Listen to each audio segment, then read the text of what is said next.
What is the better option for you? Cool sculpting versus liposuction?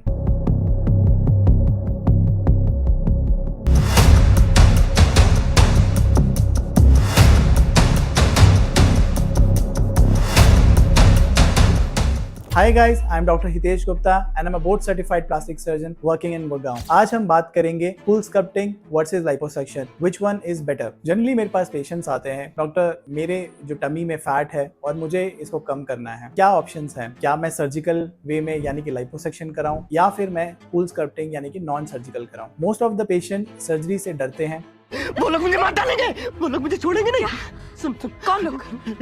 अरे बड़े खतरनाक लोग हैं। तो इसीलिए वो नॉन सर्जिकल तरीकों में जाना चाहते होते हैं। लेकिन इस वीडियो से you will better get to know कि क्या कूल स्कल्पटिंग यानी कि नॉन सर्जिकल मेथड आपके लिए बेटर है या नहीं। बात करते हैं कूल स्कल्पटिंग होता क्या है। जनरली एक मशीन होती है जो आपके बॉडी के फैट को फ्रीज कर देती है। इस बॉडी के फैट को फ्रीज करने से आपके सेल्स डाई हो जाते हैं एंड देन ये जो फैट होता है वो आपके लिवर के थ्रू बॉडी से एक्सक्रीट होता है। जबकि लाइपोसक्शन एक सर्जिकल तरीका है, इसमें हम आपकी बॉडी में 0.5 to 1 सेंटीमीटर के 2-3 छोटे छोटे कट्स देते हैं। उस कट से हम लाइपोसक्शन कैनुला से हम आपकी पूरी टमी का या आपके उस डिजायर्ड एरिया का फैट निकाल देते हैं। बात करें प्रोसीजर की, कूल स्कल्पटिंग एक नॉन इन्वेसिव मेथड है, यानी कि इसके अंदर कोई एनेस्थीसिया की जरूरत नहीं है। इसके अंदर आपको मल्टीपल सेटिंग्स की जरूरत होती है। जबकि लाइपोसक्शन एक सर्जिकल मेथड है, ये एक जनरल एनेस्थीसिया यानी कि आपको पूरा बेहोश करके किया जाता है। ये एक सिंगल सिटिंग प्रोसीजर होता है और एक ही प्रोसीजर में आपकी जो डिजायर्ड एरिया होता है, आपका बॉडी फैट होता है, वो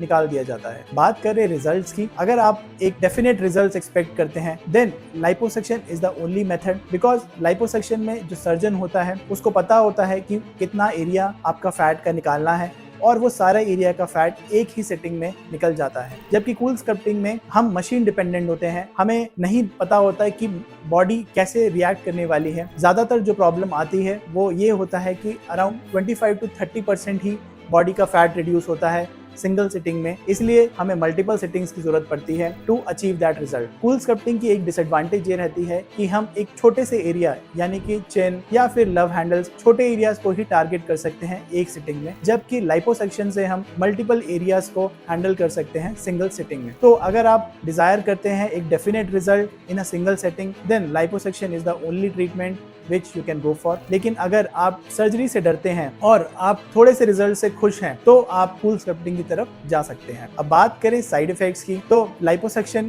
के बहुत ही मिनिमल साइड इफेक्ट्स होते हैं। ये एक सर्जन डिपेंडेंट सर्जरी है। आपका जो सर्जन है वो एक सिंगल सिटिंग में आपके पूरी बॉडी एरिया का फैट एक ही सिटिंग में निकाल देते हैं। जनरली ब्रूजेस आते हैं जो कि 8 to 10 डेज में रिकवर कर जाते हैं। इसके बाद आपको एक कंप्रेशन गारमेंट पहननी पड़ती है जो 3 to 4 वीक्स के बाद आपको निकाल देनी होती है। बात करें कूल स्कल्पटिंग की, तो इसके साइड इफेक्ट्स थोड़े से ज्यादा हैं, जैसे कि कई बार आपके ब्लिस्टर्स डेवलप हो जाते हैं। कई बार मैंने पेशेंट्स देखे हैं जिनकी स्किन पूरी की पूरी बर्न हो जाती है because of excessive freezing of fat, क्योंकि ये मशीन डिपेंडेंट होती है। तो कई बार इररेगुलर फैट रिडक्शन होता है, कहीं पे ज्यादा कहीं पे कम। एक और चीज देखी जाती है कि कई बार कूल स्कल्पटिंग कराने के बाद जो हमारे फैट सेल्स होते हैं उनके नंबर्स बढ़ जाते हैं, जिसको हम एडिपोज हाइपरप्लेजिया कहते हैं। तो फैट रिड्यूस होने के बजाय बल्कि बढ़ जाता है। कई बार हमसे पेशेंट बोलते हैं कि सर मैं कूल स्कल्पटिंग पहले करा लेता हूँ, देन उसके बाद अगर बात नहीं बनी तो then I can go for the liposuction. लेकिन ये देखा गया है बिटवीन आवर सर्जन कि जो पेशेंट्स कूल स्कल्पटिंग कराते हैं उनका लाइपोसक्शन करना बहुत डिफिकल्ट हो जाता है, क्योंकि कूल स्कल्पटिंग के बाद जो फैट होता है वो काफी हार्ड हो जाता है, जिसकी वजह से लाइपोसक्शन करना और भी डिफिकल्ट हो जाता है एंड डेफिनेटली जो रिजल्ट्स होते हैं वो वेरी करते हैं। देन तो अगर आप अपने फैट को रिड्यूस करना चाहते हैं तो देन आप अपने फैट को सीरियसली लो एंड प्रोसेस को लाइटली लो। फॉर मोर इन्फॉर्मेशन और for any other query you can contact us on WhatsApp or Instagram, or you can comment us on our YouTube channel.